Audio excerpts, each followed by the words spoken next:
El pueblo de Ensenada, Baja California, olía perpetuamente a marea baja, asfalto mojado y pino en descomposición. Era un lugar donde la lluvia no solo caía, se quedaba suspendida en el aire como un aliento helado en la nuca. Arturo Vargas estaba sentado frente a su rayado banco de trabajo de madera. Tenía 32 años, aunque las pesadas y amoratadas ojeras bajo sus ojos sugerían a un hombre que había vivido mucho más tiempo. Era relojero. Su tienda, Antigüedades Vargas, era un espacio angosto y apretado cerca del puerto, lleno por completo con el implacable y superpuesto tic-tac de 100 relojes antiguos. Llevaba una lupa de joyero en el ojo derecho, usando unas pinzas tan delgadas como una aguja de coser para colocar un engranaje microscópico de latón en la carcasa de un reloj de carruaje del siglo XIX. Sus manos estaban perfectamente firmes.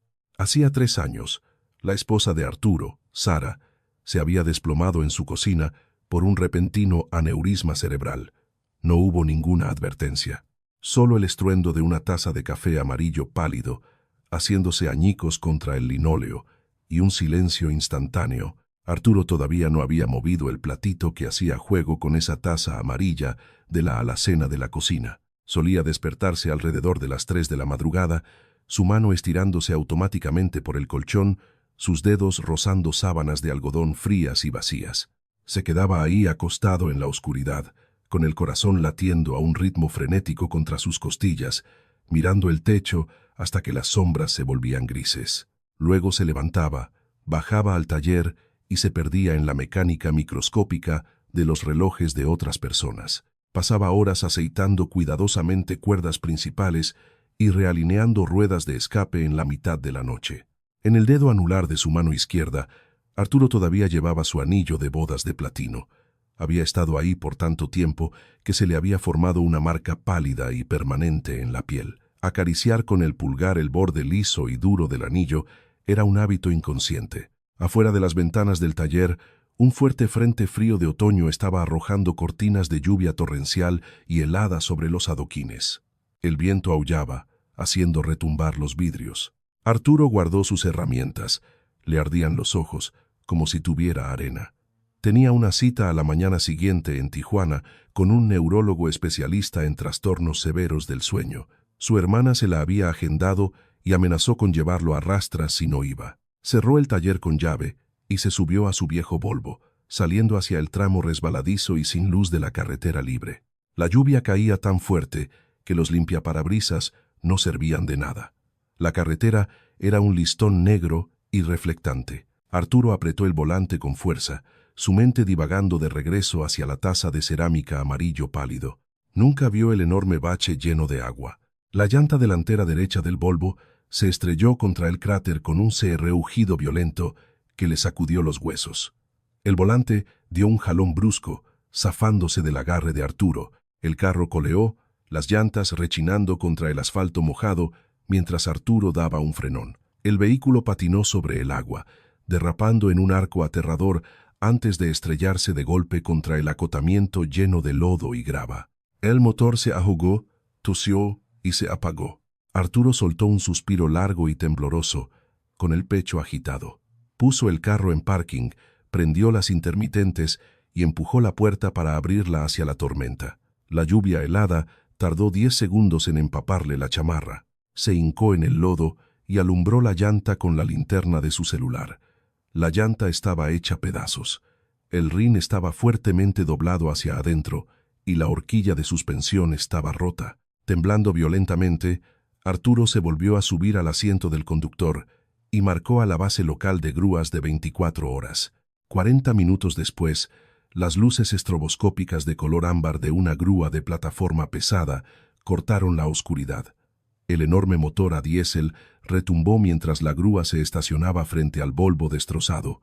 La puerta del lado del conductor se abrió. Una figura bajó, vestida con un impermeable completo naranja neón altamente reflectante, jalándose la capucha con fuerza sobre la cabeza. La figura marchó por el lodo helado hacia la ventana de Arturo. Él la bajó, y el viento le azotó la lluvia en la cara. «Escogiste una noche muy cabrona para salirte del camino», amigo, gritó una voz por encima del vendaval. Era una mujer. Se hizo la capucha un poco hacia atrás, revelando un rostro enmarcado por el pelo oscuro y mojado pegado a sus pálidas mejillas. Incluso bajo el fuerte resplandor de las luces ámbar, Arturo notó el pesado agotamiento que arrastraba en las comisuras de los ojos. «Caí en un cráter», le contestó Arturo. «Creo que el eje está roto. Déjame revisar». Se tiró de rodillas en el lodo helado sin dudarlo, alumbrando con una pesada linterna Maglite bajo el chasis. Después de un minuto, se levantó, limpiándose una mancha de grasa sucia de la mejilla. «Sí, la horquilla de suspensión está rota. No puedes manejar esto. Agarra tus cosas y súbete a la cabina de mi grúa donde hace calor. Lo voy a subir con el malacate». Arturo abandonó el carro y se trepó a la imponente cabina de la grúa. El interior era una ráfaga de calor glorioso y sofocante. El aire olía fuertemente a diésel, lana mojada y café negro rancio. Unos minutos después, la mujer se subió al asiento del conductor a su lado. Cerró de golpe la pesada puerta y tembló violentamente, subiéndole al máximo a la perilla de la calefacción. Se quitó los guantes de trabajo empapados y los aventó al tablero, luego agarró una tabla con gancho de metal maltratada de la consola central. «Sale», dijo, con los dientes castañando un poco mientras le daba clic a una pluma. «Soy Fernanda, de Grúas Garza. Necesito unos datos para la factura». «¿Nombre?» «Arturo Vargas», respondió él, acercando sus manos heladas a las rejillas de ventilación. Fernanda garabateó en el papel pasante. «¿Dirección?» Él le dio su dirección. Ella llenó los formatos estándar de manera eficiente. «Órale, señor Vargas», dijo Fernanda, girándose ligeramente en su asiento. Le tendió la tabla y la pluma. «Nada más necesito que me firme aquí abajo, autorizando el arrastre y el cobro de la pensión por pasar la noche». Arturo estiró la mano izquierda para agarrar la tabla. Al hacerlo, la brillante luz del techo de la cabina de la grúa iluminó la argolla de platino en su dedo anular. El metal destelló con fuerza. Los ojos de Fernanda bajaron hacia su mano. Una sonrisa repentina y un poco avergonzada cruzó por su rostro. Soltó una risita cansada, intentando cortar la miserable tensión de la tormenta. «Híjole, qué lástima», bromeó Fernanda, con una voz que transmitía una calidez juguetona y autocrítica. «Por lo general, cuando rescato a un tipo varado en la oscuridad a las 2 de la mañana, le anoto mi número de teléfono en la parte de atrás de la nota. Pero ya vi que tienes dueña». Arturo se quedó helado. La tabla se sentía pesada. Bajó la mirada hacia el anillo plateado que rodeaba su dedo. No sonrió. «No se río por cortesía». Levantó la vista hacia Fernanda, con una expresión completamente inexpresiva. «Mi esposa está muerta», dijo Arturo en voz baja. La sonrisa juguetona desapareció de la cara de Fernanda, como si le hubieran dado un golpe. El aire en la cabina calefactada de pronto se sintió imposiblemente escaso. El color se esfumó de sus mejillas, dejándola con una mirada horrorizada. «Ay, Dios mío», susurró Fernanda. Se apretó la boca con una mano manchada de grasa. «Arturo, lo siento muchísimo. Solo estaba intentando hacer una broma estúpida. No quise. No debía haber dicho nada. Dios, qué pendeja soy». «Está bien», dijo Arturo mecánicamente. Garabateó su firma en la parte inferior del papel mojado con una letra irregular. Le devolvió la tabla, negándose a hacer contacto visual. No tenías cómo saberlo. El viaje de regreso a Ensenada se consumió en un silencio agonizante. El único sonido era el incesante ronroneo del motor a diésel y el rechinido rítmico de los pesados limpiaparabrisas. Fernanda mantuvo los ojos rígidamente clavados en la carretera, con los nudillos blancos por apretar el volante. Arturo se quedó mirando al vacío por la ventana del copiloto, frotando inconscientemente con el pulgar el borde del anillo de platino. Fernanda estacionó la enorme grúa en su calle empedrada. «Te marco mañana en cuanto evaluemos los daños», dijo Fernanda en voz baja a través de la ventana abierta. De nuevo Arturo. «De verdad lo siento mucho». «Que pases buenas noches», Fer, respondió Arturo, dándole la espalda y caminando bajo la lluvia hacia su casa vacía. La intención de Arturo era no volver a ver a Fernanda Garza, nunca más. Pagó la factura por teléfono un par de días después, tratando con un señor mayor y malhumorado. Arreglaron la suspensión, cambiaron la llanta y el incómodo encuentro quedó enterrado. Pero los pueblos pequeños tienen una gravedad ineludible. Una semana después, la tormenta había pasado, dejando a su paso un frío otoñal cortante y penetrante. Arturo acababa de terminar una restauración de 6 horas en una rueda de escape. Le ardían los ojos. Desesperado por cafeína, bajó caminando a El Café del Puerto, una cafetería local que olía a granos tostados y agua salada. Pidió un café negro y se sentó en una mesita de madera en la esquina. Arturo levantó la vista. Parada junto a su mesa, sosteniendo una charola de cartón con cafés para llevar, estaba Fernanda. Llevaba unos jeans deslavados, botas pesadas de trabajo de piel y una camisa gruesa de franela sobre una playera manchada de grasa. De cerca, bajo la dura luz del día, Arturo notó las sombras profundas y moradas del agotamiento que se asentaban pesadamente bajo sus ojos. «Hola, Fer», dijo Arturo. Fernanda dudó, cambiando su peso de un pie a otro con torpeza. Había una terquedad feroz y decidida en su mandíbula. «¿Te molesta si me siento un segundito?», preguntó. «Te prometo que seré rápida». «Claro». Fernanda se sentó, poniendo la charola sobre la mesa. Respiró hondo, mirándolo directo a los ojos. «Oye, quería disculparme contigo otra vez por lo que pasó en la grúa», dijo. «Me pasé de la raya. Hago bromas estúpidas cuando estoy cansada. Me sentí de la fregada por eso toda la semana. Solo quería verte a los ojos de día y decirte que lo siento». Arturo la miró. La mayoría de la gente, cuando se enteraba de lo de Sara, le ofrecía una mirada asfixiante y llena de lástima, hablándole como si fuera una frágil escultura de cristal. O, de plano, evitaban el tema por completo. Fernanda no estaba haciendo ninguna de las dos cosas.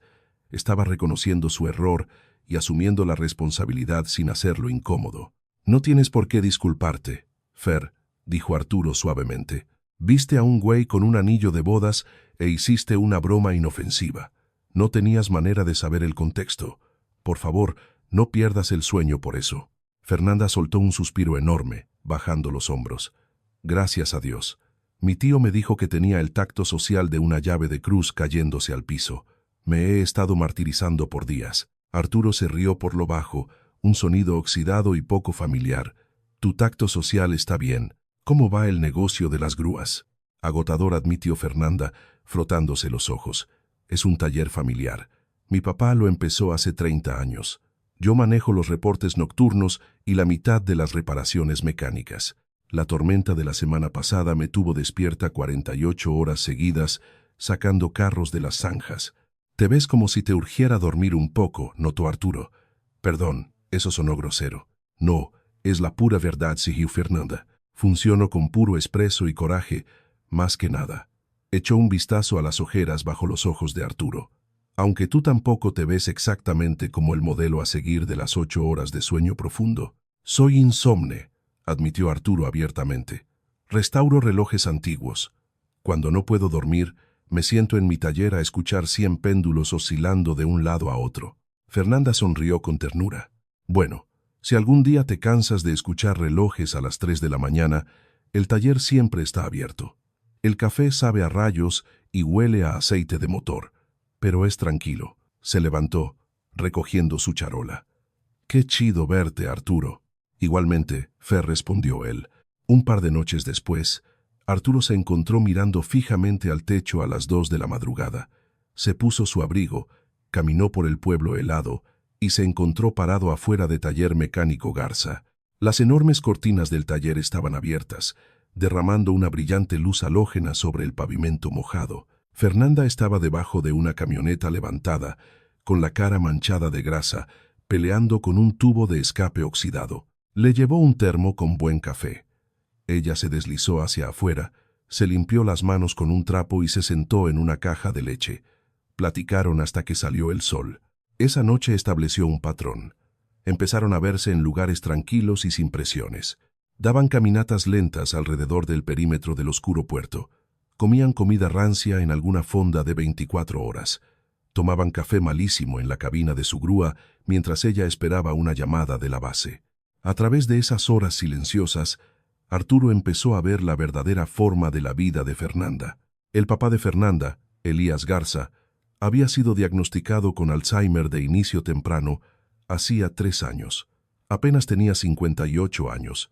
Empezó con detallitos, explicó Fernanda una noche, mientras caminaban por el muelle de madera, con sus alientos formando nubecitas en el aire helado. Se le olvidaba dónde había puesto su matraca.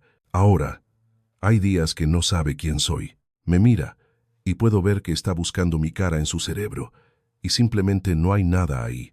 No solo estaba manejando un negocio, era el pilar estructural que mantenía unida a su familia. Su mamá, Margarita, era la cuidadora principal, y la extenuante realidad de ver a su esposo desaparecer la había desgastado por completo. «Mi mamá se está ahogando», susurró Fernanda, mirando el agua negra.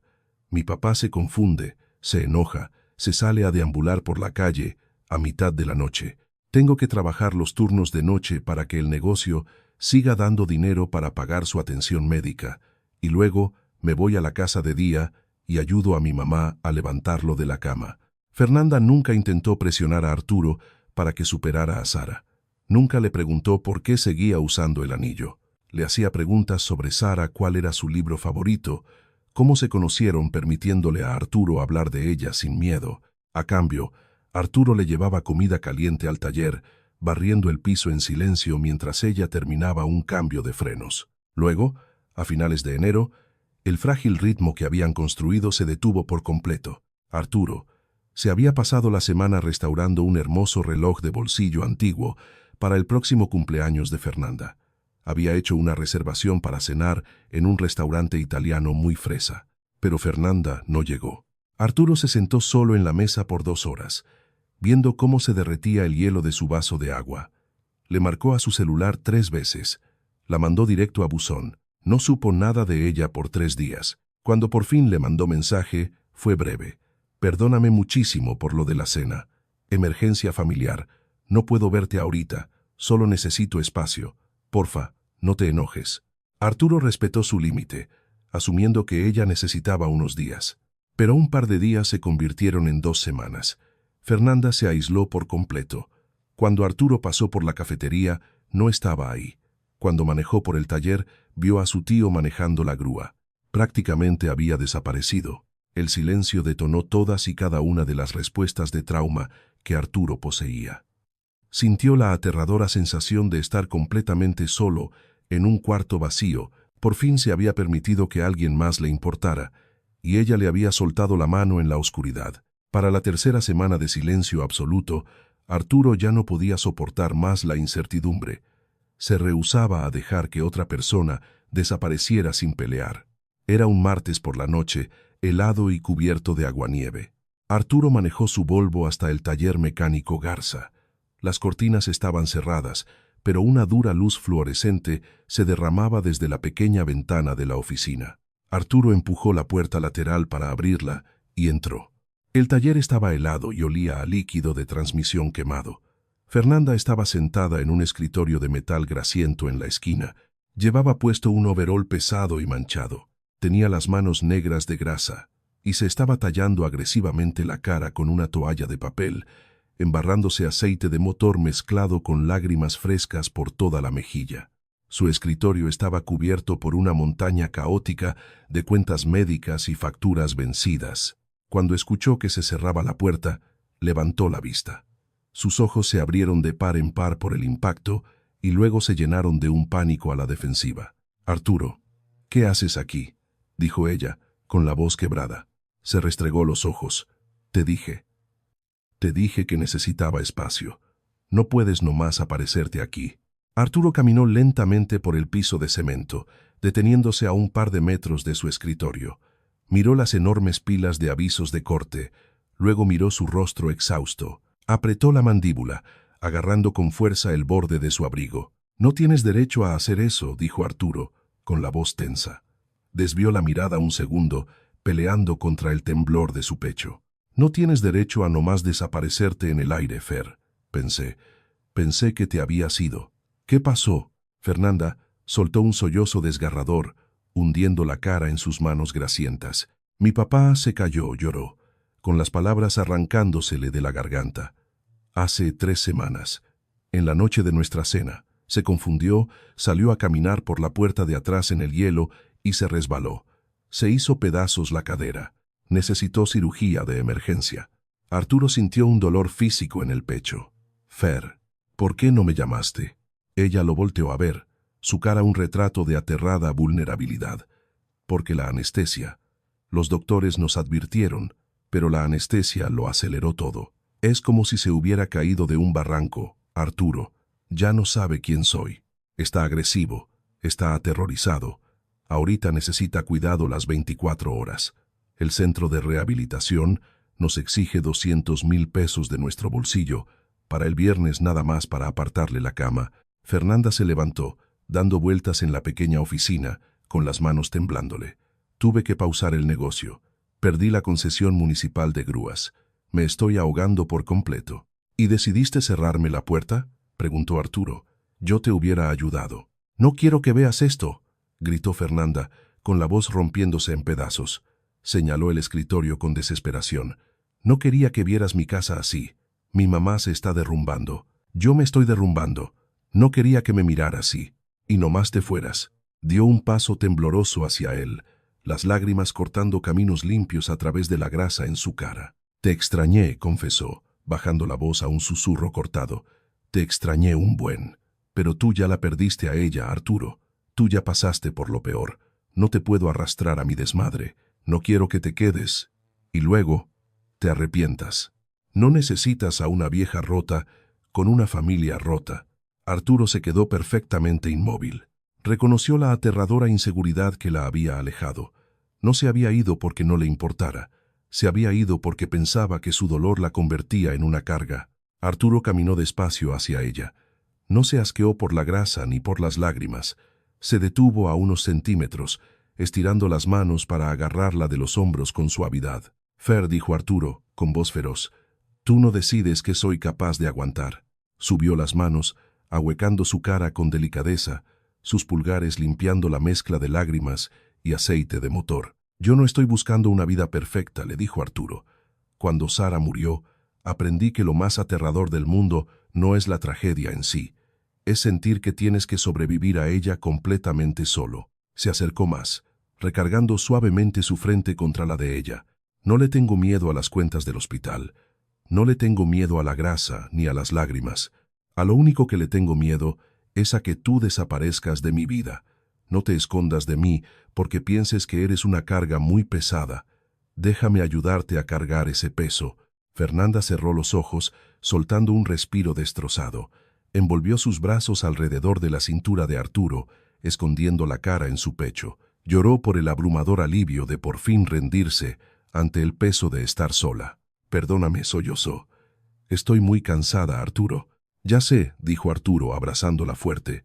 Aquí te tengo. Esa noche en el taller congelado cambió fundamentalmente el paradigma de su relación. Los límites corteses fueron aniquilados, reemplazados por una intimidad cruda y sin glamour. Fernanda dejó de disculparse por su caos.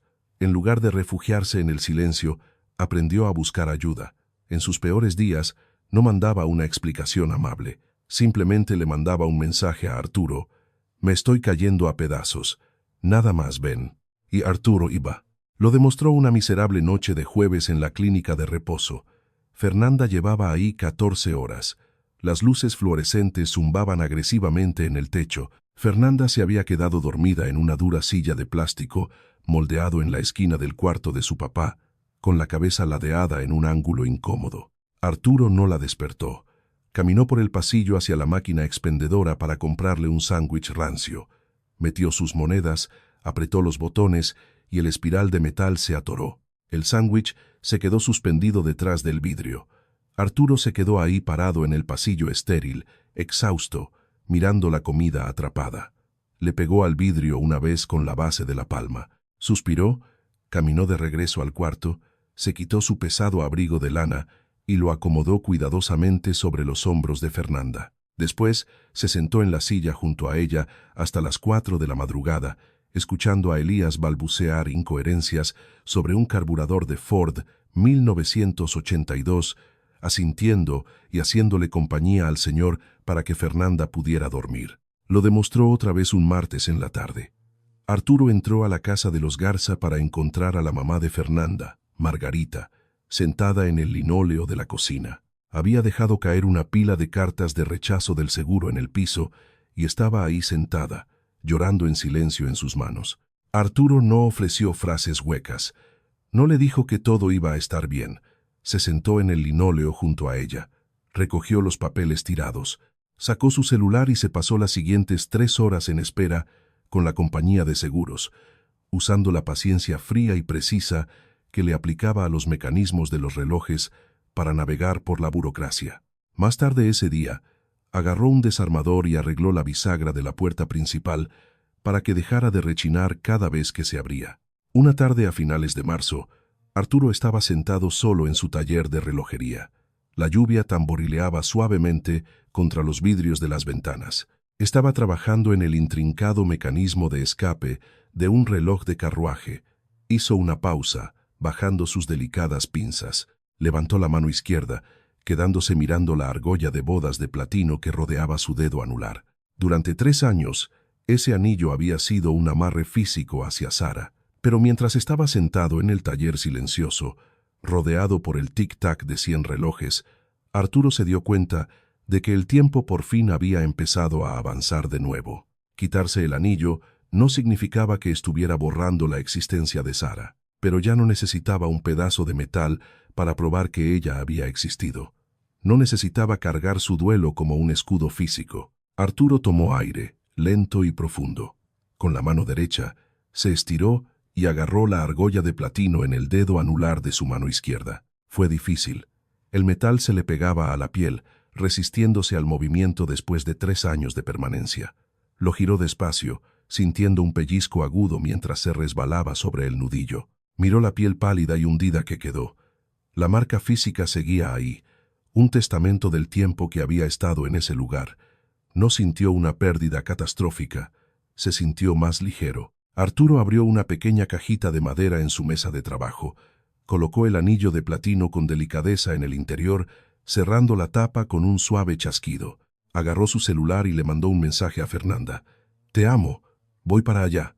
La primavera llegó a Ensenada, derritiendo las heladas y trayendo de vuelta un frágil verde a los bosques costeros. Con el cambio de estación, llegó un raro milagro.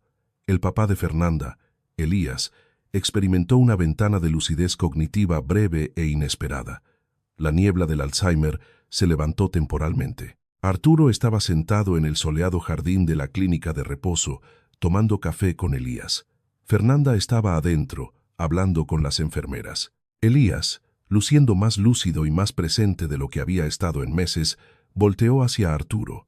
Estudió la cara de Arturo con los ojos escrutadores de un maestro mecánico. «¿Sabes, Arturo?», dijo Elías, su voz cargando la fuerza áspera de su pasado. «Antes de que yo me enfermara, mi Fer creía que tenía que arreglar cada motor descompuesto y cada persona rota por sí sola». Elías miró hacia las puertas de cristal, viendo a su hija reírse con una enfermera. «Cuando mi cerebro empezó a fallar, vi cómo la luz se apagó por completo en sus ojos», continuó Elías. «La vi ahogarse, pero en los últimos meses he visto que esa luz regresó. Vuelve a sonreír. Tú hiciste eso, Arturo. No saliste corriendo cuando la cosa se puso fea. Te quedaste». Arturo sintió un nudo repentino en la garganta. «Ella también me cargó a mí, don Elías». 2 semanas después, Arturo le pidió a Fernanda que dieran un paseo. Caminaron hacia la orilla de la carretera libre, cerca del punto exacto donde su grúa había sacado a su arruinado Volvo del lodo 6 meses antes. El aire del atardecer era cálido, con olor a sal y a pino floreciendo. Arturo volteó hacia Fernanda, miró su rostro hermoso, exhausto y fuerte, estiró las manos y tomó ambas manos de ella entre las suyas. Fernanda miró sus manos, notando la ausencia de la argolla de platino. La marca pálida en su piel seguía visible. Levantó la vista hacia él, con los ojos muy abiertos.